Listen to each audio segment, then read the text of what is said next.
o feitiço da lua na Umbanda. À medida que mudamos para grandes centros urbanos, mais abandonamos a lida com a terra. Deixamos de plantar e estar próximos a ela como nossos ancestrais faziam.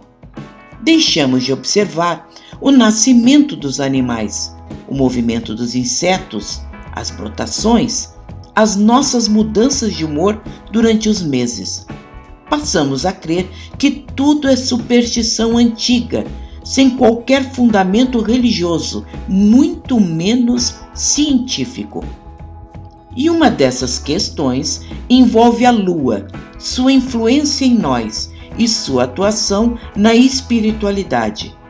Concordaríamos com tudo isso se suas fases não fossem tão observadas por nossas entidades em nossos terreiros. Há muita discussão em todos os meios. Enquanto alguns cientistas desconsideram a influência lunar sobre nós, outros afirmam que a influência magnética da Lua é determinante em uma infinidade de processos em nossas vidas. Talvez o mais notável de todos sejam as marés.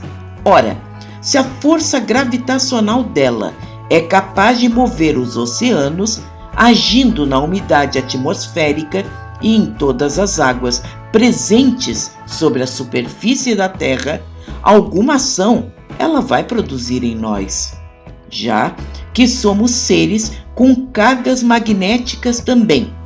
Temos chakras e somos 60% feitos de água. Naturalmente, e de algum modo, esse grande corpo celeste atua em nós. Talvez não dessemos atenção a isso se os nossos guias na Umbanda não tivessem tanto cuidado em escolher as fases da lua corretas em seus trabalhos, corroborando essas ideias. No interior do Brasil, ou para aqueles que lidam diretamente com a Terra, os ciclos lunares são respeitados e seguidos à risca. Outras atividades importantes, como a pesca, lida com as marés e a movimentação dos cardumes. Os ciclos menstruais das mulheres ocupam o exato período de 28 dias, que corresponde a um ciclo lunar completo, e muitos afirmam que os nascimentos acontecem em suas mudanças. A lua, na maior parte das religiões do mundo, sempre foi um símbolo feminino e ligado à fecundidade da natureza. Lembramos também que muito antes do calendário que conhecemos, era a lua que servia de parâmetro para a contagem do tempo, e por isso a grande maioria das festas religiosas se baseiam nela, especialmente aquelas que celebram as colheitas. No cristianismo, a lua é um dos símbolos que representam os ciclos de morte e ressurreição, já que a lua cresce, mingua e volta a renascer, estando presente nas imagens aos pés de Maria, ligando-a ao seu filho Jesus ou às antigas divindades femininas que tivemos em toda a nossa história. Enquanto as opiniões se dividem, nossas entidades continuam indicando suas mudanças nos trabalhos espirituais de nossos terreiros. À semelhança das antigas simpatias de nossas benzedeiras, vemos pretos velhos indicando trabalhos que devem ser enterrados nas noites de lua minguante, para que vícios ou certas situações recebam a influência da lua para que seus recursos se minguem.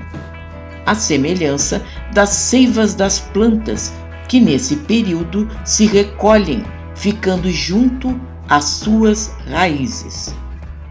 É na lua minguante que são feitos trabalhos destinados à saúde física e espiritual por várias linhas de trabalho na Umbanda. É um período bom para a colheita de bulbos e plantas subterrâneas que estarão cheias com o recolhimento das seivas, para as podas nos jardins de galhos secos, nossos cabelos ou corte de madeiras, que secarão muito melhor e terão mais durabilidade. Também são indicadas as cirurgias com menor incidência de hemorragias. Madeiras como o eucalipto, extremamente sensível aos insetos ou que se deforma muito facilmente durante sua secagem, o ideal é cortá-las nessa fase da lua. Já na lua nova, são feitos trabalhos espirituais com o intuito de recomeço e até casamentos, trabalhos voltados à aquisição de empregos, novas moradias, novos caminhos seriam favorecidos. Também nessa fase da lua, permitiria que fossem feitas podas, pois as seivas ainda não teriam subido para os galhos. Mas aí chega a lua crescente, talvez a mais reverenciada das fases lunares. A lua crescente é o próprio símbolo do poder espiritual, do renascimento e da transformação em todas as civilizações. As antigas divindades e até mesmo Maria, como já mencionamos, estão ligadas a ela. É nessa fase que fazemos as semeaduras e as colheitas, já que as seivas terão subido para os galhos. É a melhor fase para a coleta das plantas litúrgicas e todo tipo de folha, destinadas aos amacis e aos inumeráveis trabalhos de umbanda, sempre colhidas antes do sol se fazer forte e por um sacerdote ou médium escolhido, sob os devidos preparos, como o banho de descarrego antes de tocá-las. Já a lua cheia é outra fase favorável para a coleta das folhas e frutos destinados aos nossos trabalhos espirituais. É a fase lunar onde sua influência se faz mais forte e justamente por isso há inumeráveis trabalhos sérios que afirmam sua influência no humor das pessoas, agitando-as, especialmente naquelas que apresentariam algum desequilíbrio.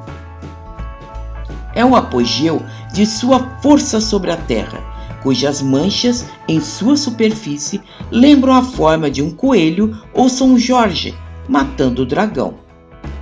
Das figuras poéticas ao homem do campo que tão bem conhece sua influência sobre suas criações, vemos a lua jamais perdendo sua importância na liturgia de nossos terreiros, nas mandingas de nossos pretos velhos, no aconselhamento seguro de nossos caboclos ou na magia que o povo de Exu nos traz, nas noites onde transitam por entre vários mundos.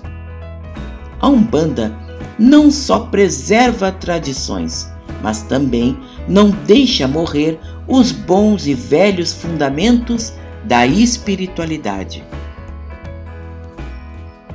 Obrigada por nos acompanhar. Aguarde novos vídeos feitos especialmente para você.